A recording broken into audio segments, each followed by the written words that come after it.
Hello, my dear students. Welcome back to the fourth part of the same chapter, Why Do We Fall Ill? Beta, in the last chapter, we studied about that how do different microbes enter our body and then where do they target, कि हमारी body में वो किस चीज़ को target करते हैं और उनके क्या क्या कॉन्सिक्वेंसेस होते हैं. हमने इन्फ्लेमेशन के बारे में भी पढ़ा. अब क्या हुआ, पहले हमने डिस्कस किया था एंट्री पॉइंट्स क्या हैं माइक्रोब्स के हमारी बॉडी में एंटर करने की. फिर हमने डिस्कस किया कि वो हमारी बॉडी में किस ऑर्गन को टारगेट करते हैं.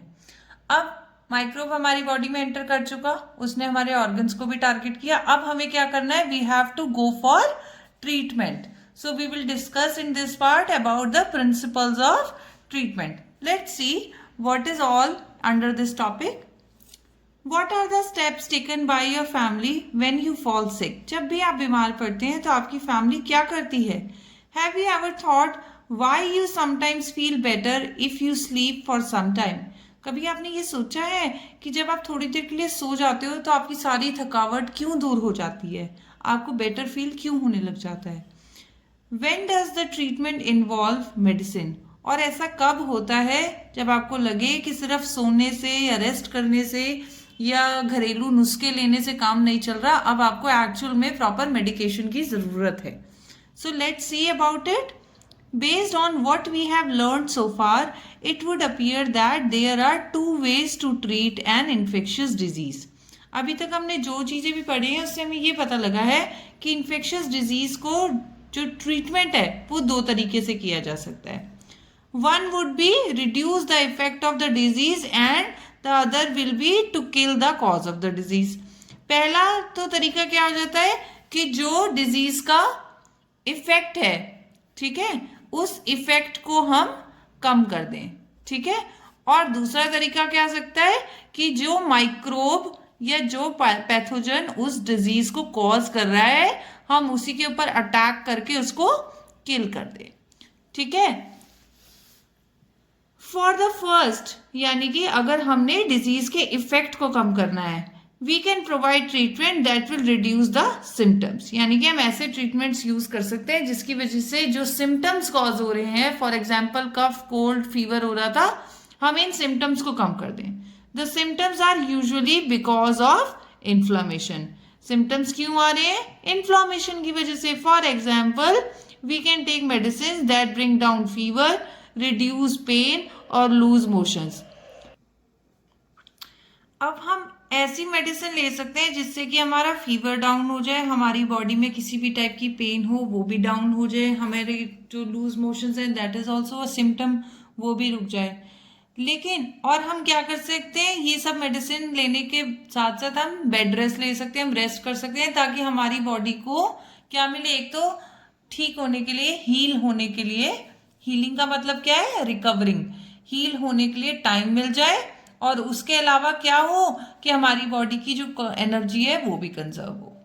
अब ये सारे बेटा जो स्टेप्स हैं, ये स्टेप्स क्या है, हमें थोड़े टाइम पीरियड के लिए तो आराम दे सकते हैं, बट जो एक्चुअल माइक्रो ऑर्गेनिज्म जो ये सारे सिम्टम्स की वजह है वो तो स्टिल हमारी बॉडी में है.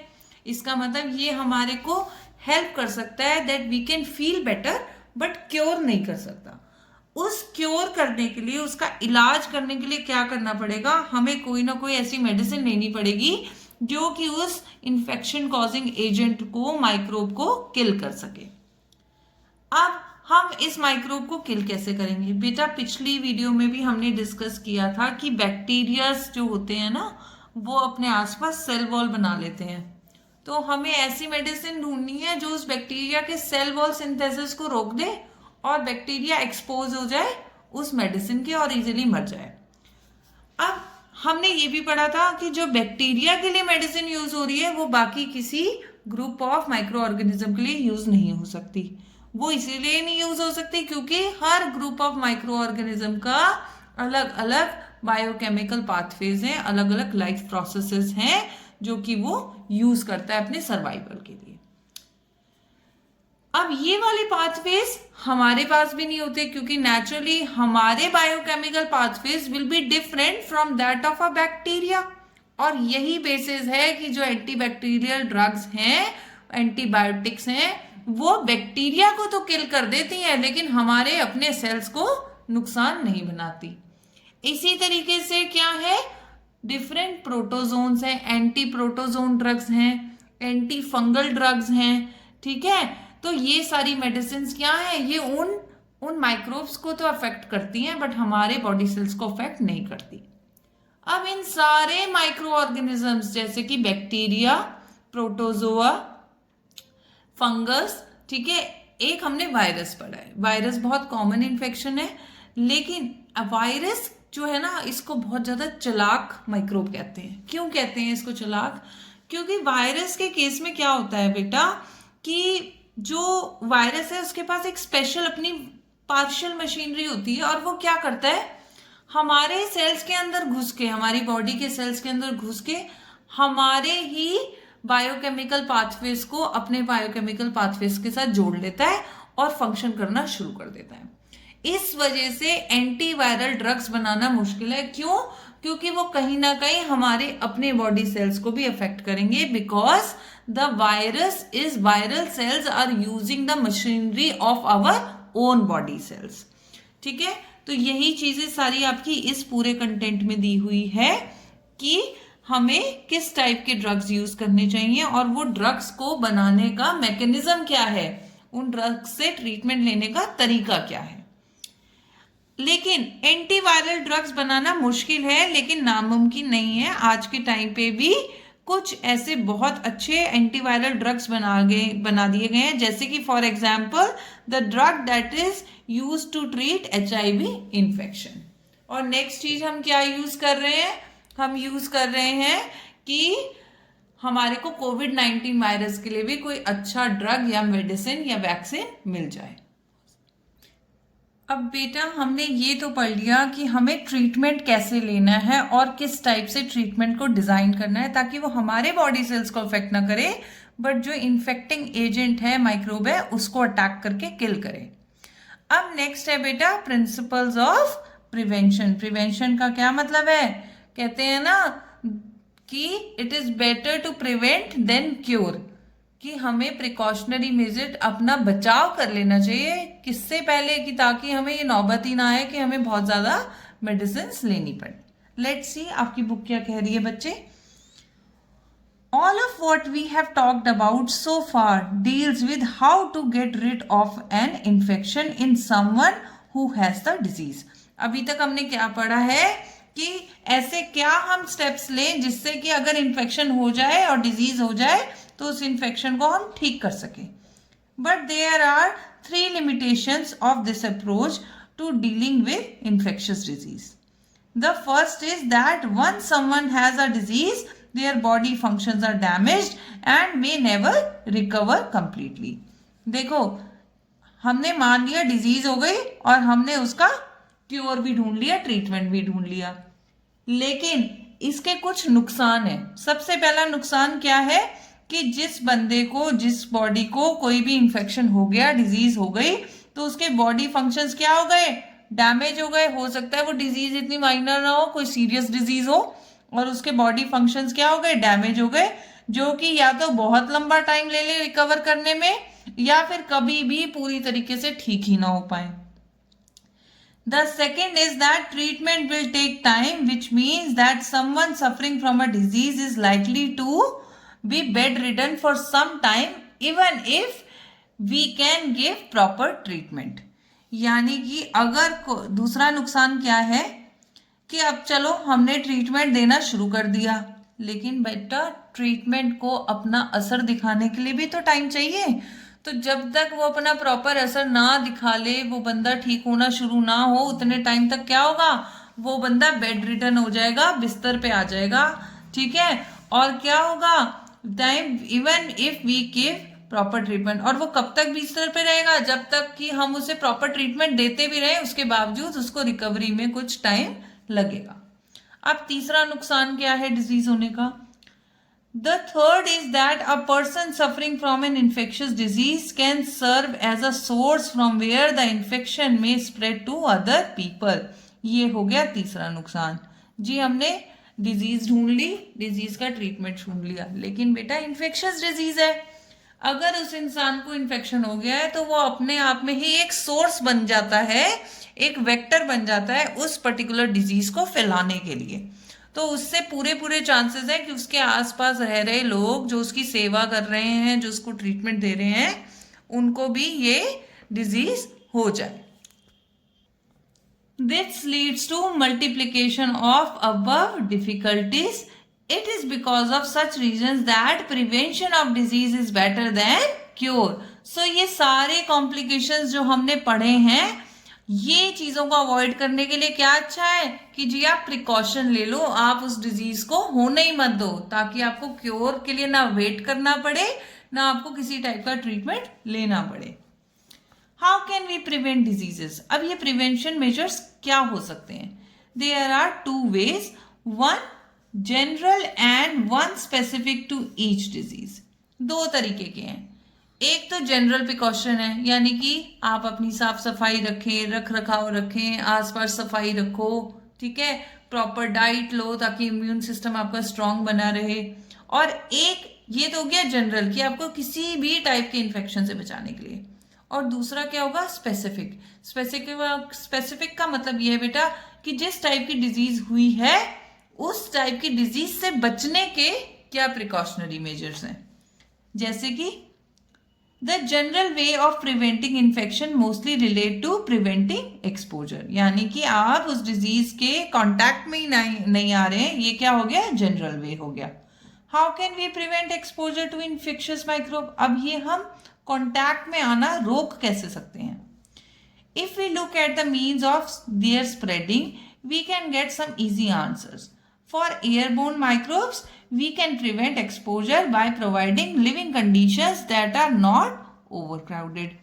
अब हमने पिछली वीडियो में पढ़े थे डिफरेंट, क्या पढ़े थे हमने? स्प्रेड के मीन्स कि एक माइक्रोब या एक इन्फेक्शियस डिजीज किस किस तरीके से फैल सकती है।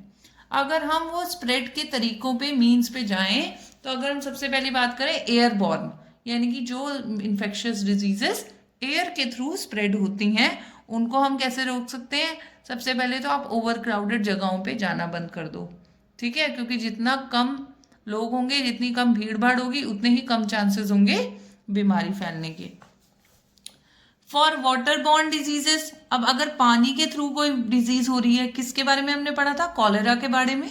अब अगर पानी के थ्रू कोई डिजीज हो रही है, we can prevent exposure by providing safe drinking water, ठीक है। हम क्या कर सकते हैं? वाटर फिल्टर्स का यूज कर सकते हैं, ठीक है।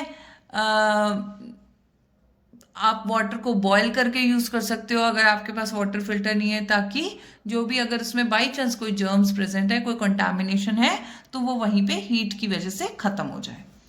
This can be done by treating the water to kill any microbial contamination. अब थर्ड टाइप है फॉर वेक्टर बॉर्न, यानी कि अगर किसी एनिमल के थ्रू आपको इन्फेक्शन हो रहा है या किसी इंसेक्ट बाइट वगैरह के थ्रू हो रहा है, we can provide clean environment. इसको अवॉइड करने का सबसे अच्छा तरीका क्या है? कि अपने आसपास साफ सफाई रखें। This would not for example allow mosquito breeding. अब जब आपके आसपास साफ सफाई होगी, पानी गंदा खड़ा नहीं होगा, आसपास कचरा नहीं फैला होगा, गार्बेज नहीं होगा, ऑटोमेटिकली वहां पे मॉस्किटोज जमा नहीं होंगे और मॉस्किटोज की जो पॉपुलेशन है, ब्रीडिंग कंट्रोल हो जाएगी। In other words, public hygiene is one basic key to the prevention of infectious diseases. यानी कि पब्लिक हाइजीन करना सबसे ज्यादा एक इम्पॉर्टेंट और इफेक्टिव वे माना गया है, जिससे कि आप इन्फेक्शियस डिजीज के स्प्रेड को रोक सकते हैं। In addition to these issues that relate to the environment, there are some other general principles to prevent infectious diseases. To appreciate those principles, let us ask a question we have not looked at so far. Normally, we are faced with infections every day. If someone is suffering from a cold and cough in the class, it is likely that the children sitting around will be exposed to the infection. But all of them do not actually suffer from the disease. Why not? देखो बेटा, वो ये कह रहा है कि एक हमने बहुत इंपॉर्टेंट क्वेश्चन जो है अब यहाँ पे हम डिस्कस करने वाले हैं, वो ये है बेटा कि चलो मान लो आपके आसपास या आपकी क्लास में कोई एक बच्चा है जिसको कोल्ड कफ हो रहा है, ठीक है। उसके आसपास कई सारे बच्चे बैठे हैं जो कि पूरे चांसेस है उन्हें कोल्ड कफ होने की वजह से, क्योंकि ये एयरबॉर्न है ना, हवा से फैलता है। लेकिन उन सारे ही बच्चों को कोल्ड कफ नहीं होता, ठीक है। अब ऐसा क्यों है कि कुछ को कोल्ड कफ हो जा रहा है और कुछ को नहीं हो रहा? देखते हैं इसका रीजन क्या है। This is because the immune system of our body is normally fighting off microbes. We have cells that specialize in killing infecting microbes. These cells go into action each time infection microbes enter the body. अब ये क्यों हो रहा है कि कुछ को हो गया और कुछ को नहीं हुआ? क्योंकि बेटा क्या हो रहा है कि हमारी बॉडी में इम्यून सिस्टम है जो कि क्या करता है, जैसे ही हमारी बॉडी में कोई अनवांटेड आउटसाइडर माइक्रोब आ गया, वो क्या करता है, पूरा उसके ऊपर धावा बोल देता है, उसको किल करने में जुट जाता है, ठीक है। और जितनी बार इस टाइप का कोई भी इन्फेक्शियस एजेंट हमारी बॉडी में एंटर करता है, उतनी ही बार ये माइक्रोब सुपर एक्टिव हो जाते हैं और उसको अटैक करने लग जाते हैं. If they are successful, we do not actually come down with any disease. The immune cells manage to kill off the infection long before it assumes major proportions. As we noted earlier, if the number of infecting microbes is controlled, then manifestation of disease will be minor. यानी कि क्या होता है, इससे पहले कि हमारे को कोई बॉडी में सिम्टम्स पता चले, हमारा इम्यून सिस्टम एकदम से एक्टिव होकर फटाक से उन माइक्रोब्स को किल करने में कामयाब हो जाता है. अगर तो वो माइक्रोब को किल करने में कामयाब हो गया तो हम डिजीज होने से बच जाएंगे, ठीक है. और क्या होता है दूसरी चीज कि अगर उन माइक्रोब की पॉपुलेशन को हमारे इम्यून सिस्टम ने बहुत ज़्यादा क्वांटिटी में नहीं बढ़ने दिया, तो उस डिजीज के जो इफेक्ट होंगे, मैनिफेस्टेशन होगी, वो भी बहुत माइनर टाइप के होंगे या अननोटिसेबल होंगे.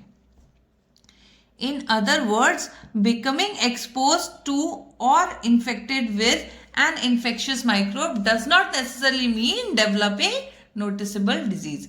इसका मतलब ये है बेटा कि जरूरी नहीं है कि जितनी बार आप किसी इन्फेक्शियस एजेंट के कांटेक्ट में आए आप उतनी बार बीमार पड़े ही पड़े. क्यों? क्योंकि इससे पहले किसी भी टाइप की पॉपुलेशन आपकी बॉडी में इकट्ठी हो, आपकी बॉडी का इम्यून सिस्टम एक्टिव होके फटाफट उस माइक्रोब को किल कर देता है.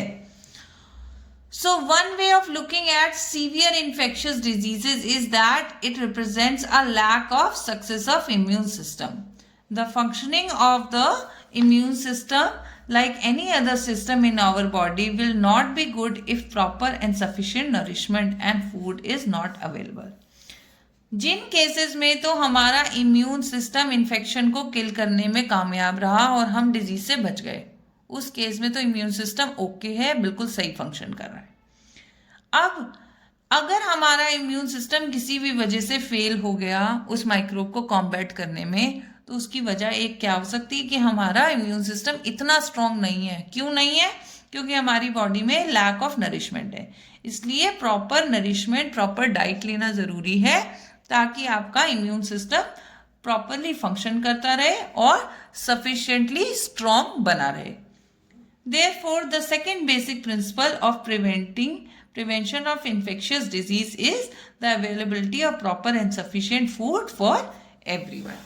यानी कि अगर आपको इन्फेक्शियस डिजीजेस से बचना है, अपने आप को प्रिवेंट करना है, साफ सफाई के अलावा एक बहुत इंपॉर्टेंट क्या रूल है कि आपको प्रॉपर नरिशमेंट, प्रॉपर डाइट लेनी ज़रूरी है ताकि आपका immune system enough sufficiently strong बना रहे.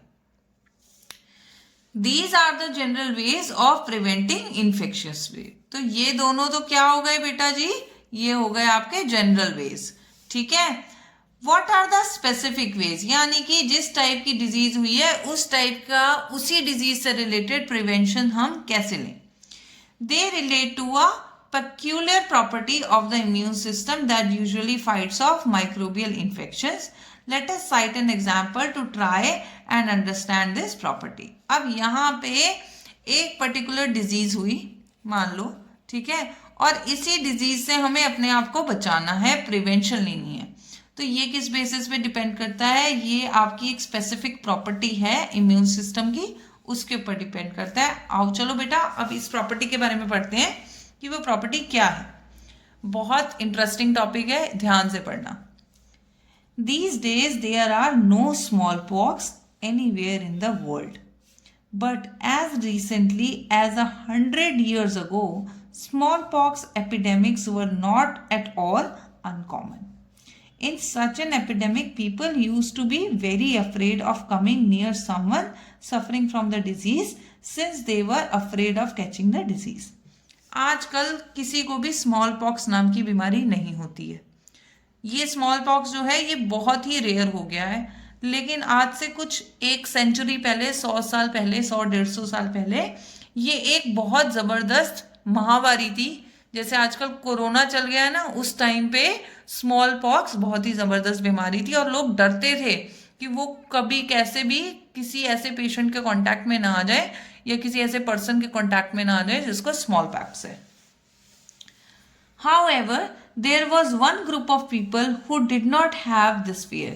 These people would provide nursing care for the victims of smallpox. एक ग्रुप ऑफ पीपल ऐसा भी था, ऐसे भी कुछ लोग थे जो बिल्कुल नहीं डरते थे. जैसे कि आजकल कौन है, कोरोना वॉरियर्स हैं, नर्सेज हैं, डॉक्टर्स हैं जो इनका ध्यान रख रही थी. उस टाइम पे भी यही नर्सेज एंड डॉक्टर्स क्या करते थे, स्मॉल पॉक्स वाले पेशेंट्स का ध्यान रखते थे. This was a group of people who had smallpox earlier and survived it. अब आजकल तो जो नर्सेज हैं, डॉक्टर्स हैं बेटा, उनका क्या है, उनकी वो ड्यूटी बन गई है. बट उस टाइम पे वो नर्सेज एंड डॉक्टर्स की ड्यूटी किसको दी जाती थी, जिनको ऑलरेडी एक बार जिंदगी में स्मॉल पॉक्स हो चुके थे और वो उस बीमारी से उभर के बाहर आ चुके थे. Although with a lot of squaring. In other words, if you had smallpox once, there was no chance of suffering from it again. यानी कि अगर जिंदगी में आपको एक बार स्मॉल पॉक्स हो गया तो दोबारा आपको स्मॉल पॉक्स नहीं होगा. So having the disease once was a means of preventing subsequent attacks of the same disease. यानी कि लोग सोचते थे चलो एक बार हो के छुट्टी हो, ठीक हो गए, बच गए, अब दोबारा तो होगा नहीं. तो ये भी एक टाइप का क्या हुआ, प्रिवेंशन हो गया. और प्रिवेंशन भी कैसा हुआ, स्मॉल पॉक्स का पर्टिकुलर प्रिवेंशन हुआ. किस एक पर्टिकुलर डिजीज हो रही है और उसी के लिए हमने अपने आप को इम्यूनाइज कर लिया. This happens because when immune system first sees an infectious microbe it responds against it and then remembers it specifically. देखो ये बहुत अच्छा है, बहुत अच्छा और बहुत नया और इंटरेस्टिंग टॉपिक है. देखो यहाँ पे क्या हो रहा है मैं बताती हूँ कि ऐसा क्यों होता है कि एक बार स्मॉल पॉक्स हो गए और दोबारा होंगे नहीं तो डर खत्म हो गया. क्या होता है बेटा, जब फर्स्ट इन्फेक्शन हुआ, फर्स्ट टाइम स्मॉल पॉक्स ने आपकी बॉडी को इन्फेक्ट किया तो आपका इम्यून सिस्टम एकदम से एक्टिवेट हो गया और उसने क्या किया, बहुत सारे डिफरेंट टाइप के सेल्स छोड़े, रिलीज किए ताकि वो इस फर्स्ट इन्फेक्शन को किसी भी तरीके से किल करके आपको बचा ले. ये हो गया. इस टाइम पे आपको सारे सिम्टम्स दिखेंगे अपनी बॉडी में. फीवर भी होगा, ठीक है, कफ कोल्ड भी होगा, पेन भी होगी, सब चीजें हो रही हैं, आप बहुत परेशान हो रही हो. अब क्या हुआ, ये इम्यून सिस्टम को याद रहेगा कि भैया मुझे बहुत मुशक्कत कराई थी इस पर्टिकुलर माइक्रो ऑर्गेनिज्म ने अपने आप को किल करवाने के लिए. जब ये माइक्रो ऑर्गेनिज्म सेकेंड टाइम आएगा ना तो ये इम्यून सिस्टम आपका ऑलरेडी तैयार होगा कि अच्छा इस टाइप के सेल से ये मरा था पहली बार भी, अब मैं डायरेक्टली बाकी सब सेल छोड़ो, वही वाला सेल छोड़ो जिससे ही पिछली बार मरा था. तो क्या होगा, इम्यून सिस्टम एक ही बार में इसको अटैक करके खत्म कर देगा.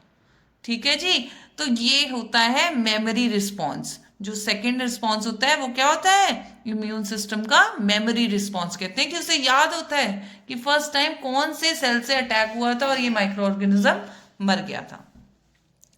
So the next time that particular microbe or its close relatives enter the body, the immune system responds with even greater vigor. यानी कि वो उतनी एनर्जी के साथ एक ही बार में उस सेकेंड अटैक को कॉम्बैट कर देता है. This eliminates the infection even more quickly than the first time around. This is the basis of principles of immunization. Immunisation क्या होता है, वैक्सीनेशन, जिसको हम आजकल कोरोना की वैक्सीन ढूंढने की कोशिश कर रहे हैं, वो भी बेटा यही तरीका है. बेसिकली क्या होता है, आपका इम्यून सिस्टम ऐसी एंटीबॉडीज बना लेता है, ऐसे सेल्स बना लेता है, और वो सेल्स कौन से होते हैं, उनको एंटीबॉडीज कहते हैं। और ये क्या करती है, ये फिर याद रखती है कि हमारी बॉडी में ऐसा वाला इस टाइप का माइक्रो ऑर्गेनिज्म पहले भी आ चुका है और हमने इसे किस तरीके से खत्म किया था। इसलिए जो सेकेंड इम्यून रिस्पॉन्स है वो बहुत क्विक होता है और आपकी बॉडी क्या होती है, उस पर्टिकुलर माइक्रोब से सेफ हो जाती है, ताकि वो फिर आपको कितनी बार भी अटैक करेगा आपकी बॉडी को पता होगा कैसे संभालना है इस सिचुएशन को और वो संभाल लेगी। This means this is called immunisation. अब यहाँ पे एक बहुत अच्छी इंटरेस्टिंग सी स्टोरी दी हुई है कि स्मॉल पॉक्स की वैक्सीन एक्चुअली बनी कैसे थी। Traditional Indian and Chinese medicinal systems sometimes deliberately rubbed the skin crust from smallpox victims into the skin of healthy people.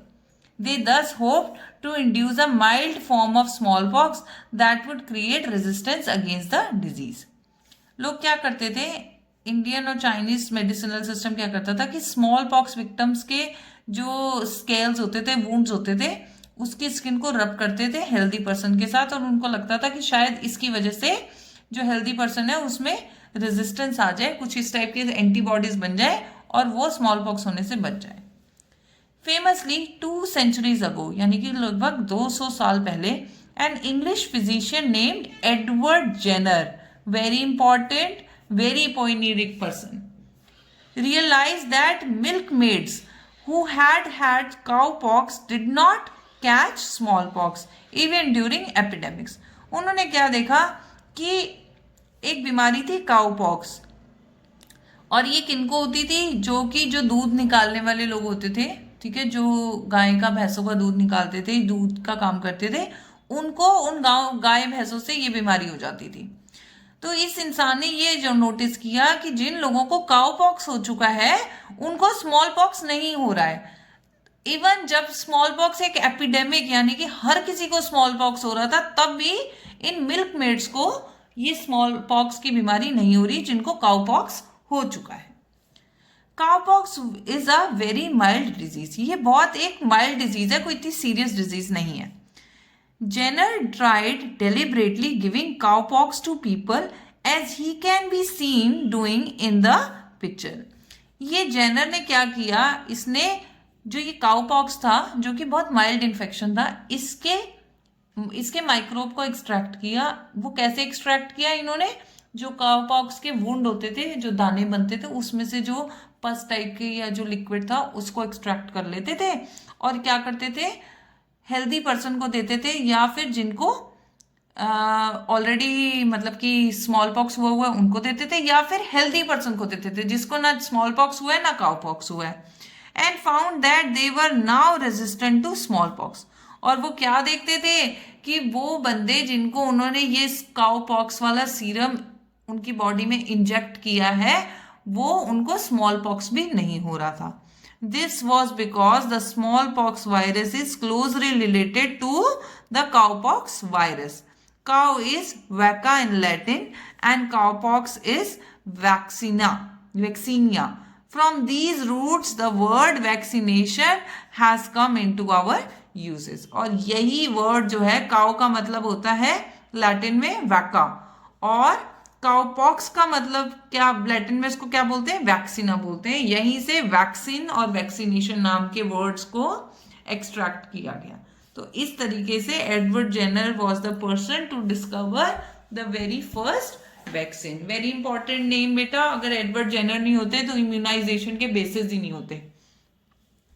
We can now see that as a general principle, we can fool the immune system into developing a memory for a particular infection by putting something that mimics the microbe.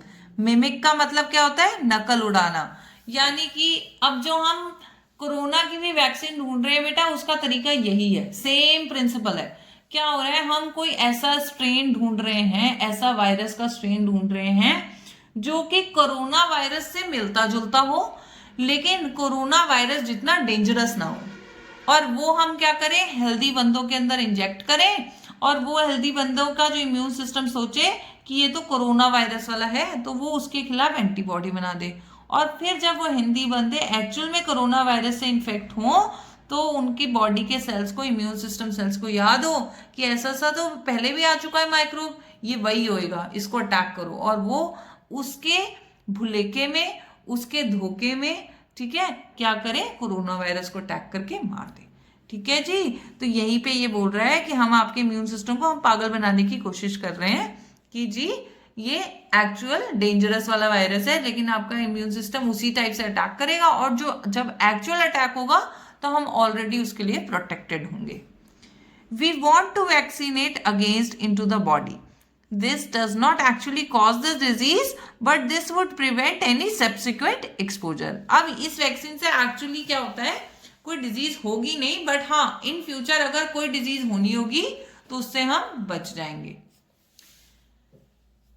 To the infecting microbe from turning into actual disease. Many such vaccines are now available for preventing a whole range of infectious diseases and provide a disease specific means of prevention. अब यहाँ पे मैं एक चीज आपको और बताना चाह रही हूँ, वो ये है कि जैसे जो छोटे बच्चे होते हैं ना, न्यू बॉर्न बेबीज होते हैं, उनको बहुत सारे वैक्सीन लगाए जाते हैं ना, डॉक्टर कहता है टाइम टू टाइम अब ये वाला टीका लगना है, ये वाला वैक्सीन लगना है।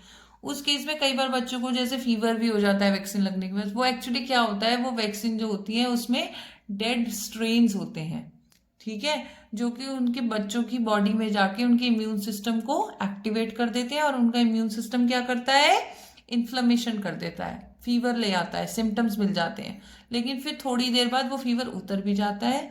उसका रीजन क्या है कि आप उनका इम्यून सिस्टम डेवलप हो जाता है कि हमने इस पर्टिकुलर माइक्रोब को कैसे किल करना है, और ऐसे करके वो बच्चे इन फ्यूचर जब भी एक्चुअल डिजीज के कॉन्टैक्ट में आते हैं तो उनको वो डिजीज नहीं होती है। There are vaccine against tetanus, diphtheria, whooping cough, measles, polio and many others, यानी कि इन सारी बीमारियों के खिलाफ ऑलरेडी मेडिसिन बन चुकी हैं। These are from the public health program of childhood immunization for preventing infectious disease, यानी कि क्या है, पब्लिक हेल्थ प्रोग्राम के अंडर आती हैं, और इन्होंने चाइल्डहुड इम्यूनाइजेशन यानी कि बच्चों की इम्यून सिस्टम को स्ट्रॉन्ग करने के लिए, ठीक है, ताकि उनको ये इन्फेक्शंस ना हो, उसके लिए बनाए गए हैं। Of course such a programme can be useful only if such health measures are available to all children. Can you think of reasons why this should be so? यानी कि ये प्रोग्राम तभी सक्सेसफुल है बेटा कि ये जो मेडिसिन है ये सारे ही बच्चों को अवेलेबल हो। ये नहीं कोई एक आधे को दे दिया आपने और बाकियों को नहीं दिया, तो बेटा इन्फेक्टिव डिजीज है, फिर भी फैलेगी। तो जब तक ये सारों को नहीं मिलेगी तब तक ये प्रोग्राम सक्सेसफुल नहीं है। Some hepatitis virus which cause jaundice are transmitted through water. There is a vaccine for one of them, hepatitis A, in the market, but the majority of children in many parts of India are already immune to hepatitis A by the time they are 5 years old. This is because they are exposed to the virus through water. Under these circumstances, would you take the vaccine? यानी कि वो ये कह रहा है कि एक virus ऐसा है जो कि हेपेटाइटिस ए जॉइंडिस करता है। हेपेटाइटिस ए के खिलाफ मार्केट में मेडिसिन मिल रही है, बच्चों को दी भी जाती है, लेकिन ये पाया गया बेटा कि जब तक बच्चा ऑलरेडी 5 साल का हुआ है, बेशक उसे हेपेटाइटिस ए की मेडिसिन दी गई है या नहीं दी गई, ज्यादातर बच्चे ऑलरेडी हेपेटाइटिस की बीमारी से इम्यून हो चुके हैं। वो क्यों? क्योंकि वो उस 5 साल के ड्यूरेशन के टाइम में कभी ना कभी वाटर के थ्रू हेपेटाइटिस ए के वायरस के कांटेक्ट में आए थे और उनकी बॉडी में इम्यूनाइजेशन बन चुका है। अब आप मुझे बताएंगे क्या इस केस में आपको वैक्सीन लेनी चाहिए या नहीं?